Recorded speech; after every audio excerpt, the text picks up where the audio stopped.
All right, hello and good afternoon. Um, I'm Elizabeth LaFerry, and I've been told that I should put my jewelry and what I do on YouTube, so this is the beginning of it. So today I'm going to show you guys how to make a little simple ring. If you look like this, there we go. Yep, super simple. It's like literally just banded wire. There's a bead on it, so you can choose a different crystal or gemstone, and then there's wire on the sides that holds it all together. So I'm going to show you guys how to make that.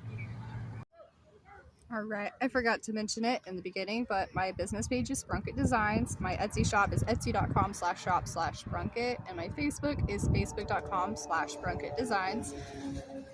And to get started, um, this is going to be the final product. And to get started, we're going to use 26 gauge sterling silver wire, and it's about 1.5 feet if we're making a bigger size. And to get started, the second thing we're going to need is a bead or a gemstone, and you'll get to look at all of my messy and disorganized crystals right now. I think I want to make probably an amethyst one, but honestly, I don't really know where that's at. Oh, there it is. All right, yep, stick with that. There we go. All right, now that I have my gemstone, I'm gonna put it on the wire,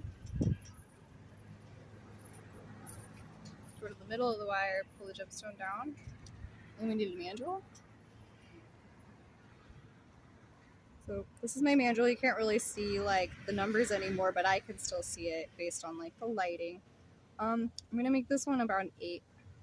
The last one I made was a 9, so I try to have one of like every size. So center of the wire holds the bead goes on the start of the ring, and then we take the tails and we wrap them around. Try to keep them organized kind of for right now. So we've wrapped around once on each side, and then we're going around twice. Since I got a bunch of extra wire, I'm going to go around again. You'll see in future videos that you don't have to use a whole 1.5 feet of wire. These were actually just scraps, and I want to make use of them, so they're going to become rings.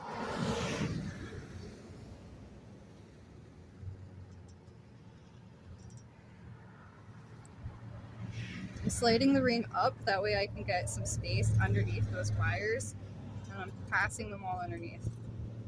I did that really fast because, I'm not used to like teaching people how to do this, but to kind of stop for a second and explain it all. Whenever those wires are coming over for their final pass, I'm crossing it over. After it passes the bead, I'm crossing it over, and it's going under all of those wires. So it's kind of like grouping them together. And the tricky part is keeping those wires on the side. So what I do is I'll grab the tail and I'll pull it this way. Shoop. So that way it pulls it, keeps it under the bead, and then I can pull it tight and kind of change like where the pressure is being put. And then I tighten it up on the other side. I'm pretty handsy with it. Like if you're super delicate with your hands, you might be surprised how much you have to like really pull and like maneuver the wire. So with that first one set, and you can kind of see it says size 8 right there. It's just a little bit over a size 8 because when I pull it off and I go to spin these tails around it a couple times, it's going to make it just a little bit smaller. So I'm just taking those tails and I'm wrapping it around. I normally do like 3 or 4 times, but when it's sterling silver, I'll do an extra loop. Just because honestly it looks nice and like it's making use of all of the wire. So there's 4 wraps on this side, 4 wraps on that side. The trick with this is that when you're cutting off the wire, see the wire's wrapping across the surface, we're going to cut it off right at the end of that surface basically. So basically just right there. You can see there's just a little bit of a tail. I'm going to cut it on the other side. Boop. And so that was the first set of tools that I used. Those were like little angle snips.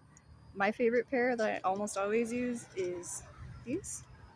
They have like the angled tip, and then I just take it and take the tip of the wire and I squish it into the grooves of the band, and it kind of just makes it disappear.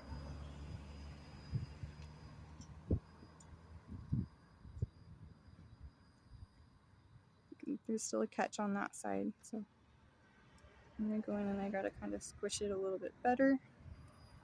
That's like the trick to these rings, is making it to where the ends of the wire get kind of lost in all the gathered wire that creates the band. And then there we have it. It's all good. So, bye guys. Thank you.